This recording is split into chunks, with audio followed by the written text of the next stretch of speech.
Olá, tudo bem? Graça e paz da parte de Jesus Cristo, Filho de Deus. A Deus seja a glória, a honra e o louvor pelo século dos séculos. Eu quero neste dia, nesta hora, neste momento, falar sobre sabedoria. Conta a história, certa vez um jovem aprendiz desejava encontrar sabedoria. Procurou um mestre idoso e lhe perguntou: como eu posso ser sábio? O mestre o levou até um rio e, sem dizer nada, mergulhou a cabeça do rapaz na água. Segundos se passaram. O jovem começou a se debater, tentando respirar.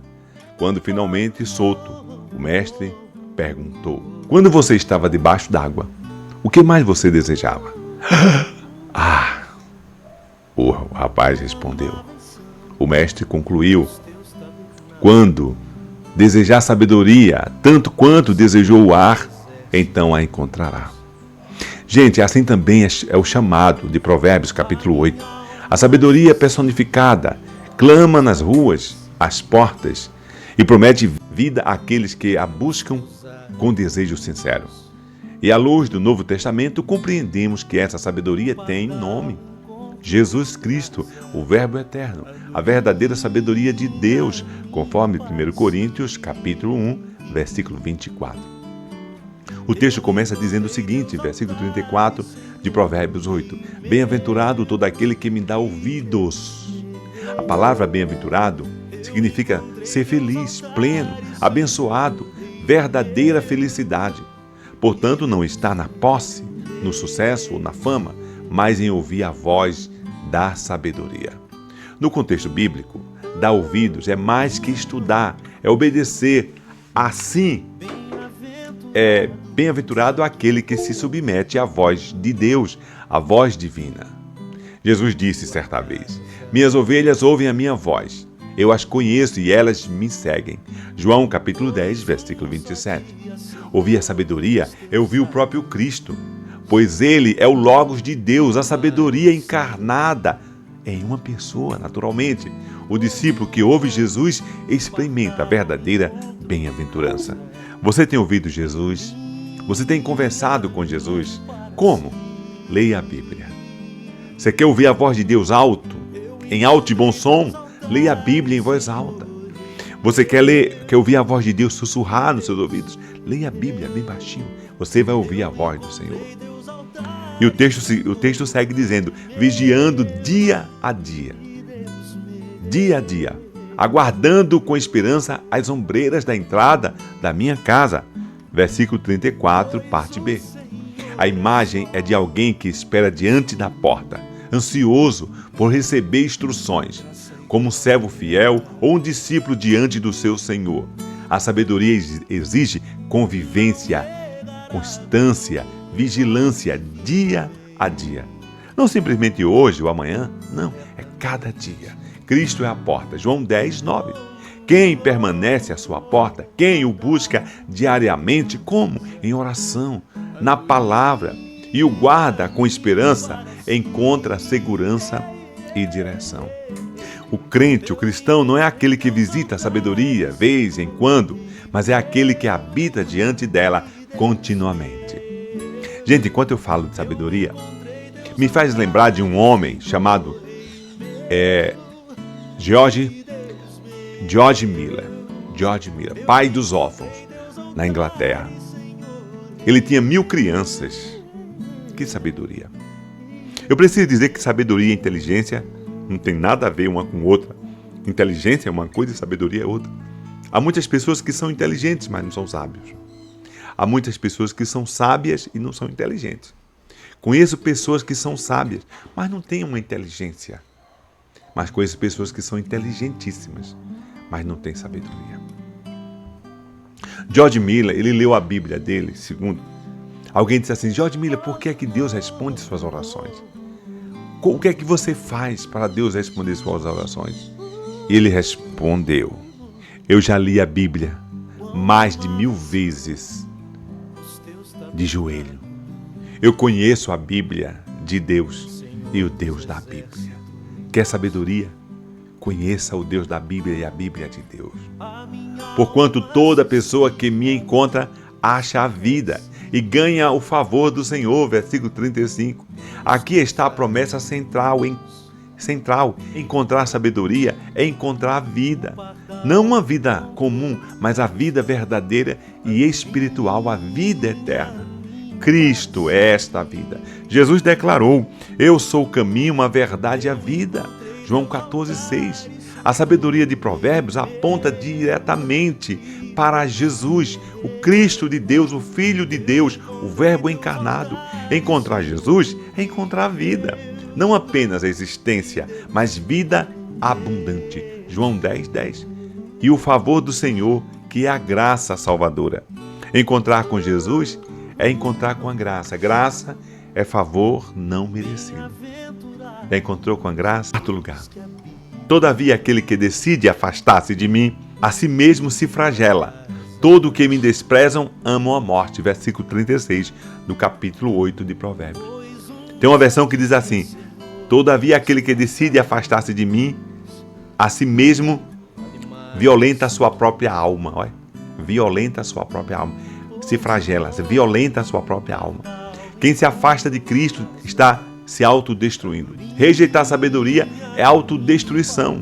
O texto mostra que quem se afasta de Deus machuca a si mesmo. O pecado é sempre autodestrutivo. Desprezar a sabedoria é amar a morte, ainda que a pessoa não perceba. Mas todos aqueles que se afastam de Cristo, não querem Cristo, rejeitam Cristo, estão amando a morte, estão violentando a sua própria alma. Como está na sua vida? Rejeitar Jesus é escolher a morte espiritual. Ele é a vida. Quem o recusa permanece na morte. João 3,36. Aquele que ouve a minha palavra tem a vida eterna. Aquele que crê em mim tem a vida eterna. Toda tentativa de viver longe de Cristo é uma forma de autodestruição moral, emocional e eterna. Jesus Cristo é a válvula de escape para todo ser humano.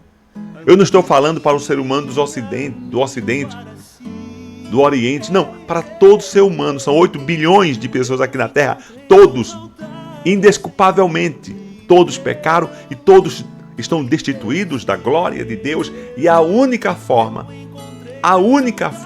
de nós encontrarmos com Deus, o Deus da Bíblia, é através de Jesus. Jesus Cristo, Filho de Deus, o Salvador do mundo, que foi prometido desde o Gênesis 3,15. O filho da mulher que esmagaria a cabeça da serpente é Jesus, a sabedoria de Deus. Já encontrou com Jesus? Já entregou a sua vida a Jesus? Cristo é a sabedoria de Deus. Cristo é o centro, é a razão do universo. Razão do universo. Eu fiquei muito triste ontem em saber que a Europa é um continente pós-cristão. Todo o sucesso da Europa deve ao cristianismo. A democracia, as universidades, a educação, deve ao cristianismo. Mas ela foi influenciada por Voltaire, o filósofo Voltaire, daquele que diria que as luzes, iluminismo. E hoje a Europa é um país, é um continente pós-cristão, onde havia basílicas de igrejas, hoje são templo muçulmano, hoje é danceterias, cafés, museu. Eles esqueceram de Cristo. Mas é com dor no coração. Eu lamento pelo que vai acontecer do ponto de vista espiritual com a Europa. É coisa séria. Mas uma coisa é certa. Lá estão os remanescentes. Lá está a igreja de Cristo filtrada. Quem é. E quem não é, não é. Nós olhamos para o Brasil, que é um país católico protestante, na sua maioria. Só são 9% dos brasileiros que não sabem, que não têm religião, que estão assim, meio dispersos do ponto de vista nosso, que é um país católico cristão. E nós observamos que diz que a cada 27 minutos, uma mulher é estuprada nesse país, violentada. Quando nós olhamos para a política do Brasil, os políticos é de cortar coração, é de dar tristeza na alma. É somente Deus. Na verdade, o mundo precisa dessa sabedoria chamada Jesus. Eu estava assistindo ontem as revistas eletrônicas. A Europa está em decadência. A América Latina está gemendo, dores terríveis. Não há felicidade, não há paz, porque falta sabedoria, falta Jesus Cristo. E aqui eu não estou falando de uma religião, uma seita, uma igreja, um compêndio religioso. Eu estou falando de uma pessoa, Jesus. As outras coisas vêm de reboque. Jesus Cristo. O mundo está no caos. E nós que somos cristãos devemos pregar a palavra de Deus, porque o único remédio que cura a humanidade é Jesus. Nós sabemos que o mundo não concorda, nunca concordou e não concordará. Isso é um outro problema, mas o nosso dever é dizer que Jesus Cristo é a sabedoria de Deus que pode consertar esse mundo. Ele é o Deus, o único que pode consertar esse mundo, em todos os sentidos. Jesus Cristo. E o resto é resto. Cristo é o centro da sabedoria de Deus.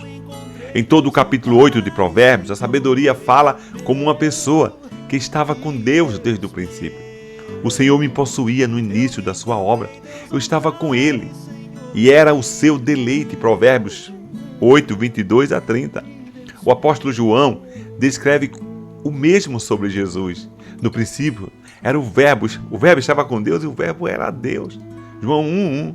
Assim, Cristo é a sabedoria eterna, que criou todas as coisas, sustenta o universo e oferece vida àqueles que o buscam. Ele é a sabedoria que desceu dos céus para habitar entre os homens. João 1,14. Nós precisamos viver esta sabedoria de Deus. Como? Ouça a voz de Cristo diariamente. Não apenas nos cultos, mas em cada momento. A sabedoria é cultivada na comunhão constante com Jesus. Espere a porta dele. Tenha sede da presença de Cristo, como o aprendiz que buscava o ar. Seja vigilante em oração. Estude a Bíblia. E obedeça a palavra de Deus. Rejeitar Cristo é autodestruição. O mundo oferece 1000 vozes, mas uma só conduz à vida. Fuja da insensatez do pecado. Agarre-se à sabedoria de Deus, o Evangelho. Eu quero concluir dizendo o seguinte, gente, olha. A verdadeira bem-aventurança não está em saber muito, mas em andar com aquele que é a própria sabedoria, Jesus Cristo. Quem o encontra, encontra a vida. Quem o rejeita, ama a morte. Hoje Cristo chama. Existe um texto no Apocalipse, capítulo 3, versículo 20, que é a igreja de Laodiceia. Mas eu quero usar esse texto, dizendo o seguinte: todos nós temos a responsabilidade de aceitá-lo ou rejeitá-lo. Uma verdade não anula uma outra verdade. Eis que estou à porta e bato. Se alguém ouvir a minha voz e abrir a porta, entrarei e cearei com ele. A sabedoria bate em sua porta. Você vai deixá-la entrar? Cabe a cada um de nós responder sim ou não. A decisão é sua. Até uma outra oportunidade, em nome de Jesus. Amém.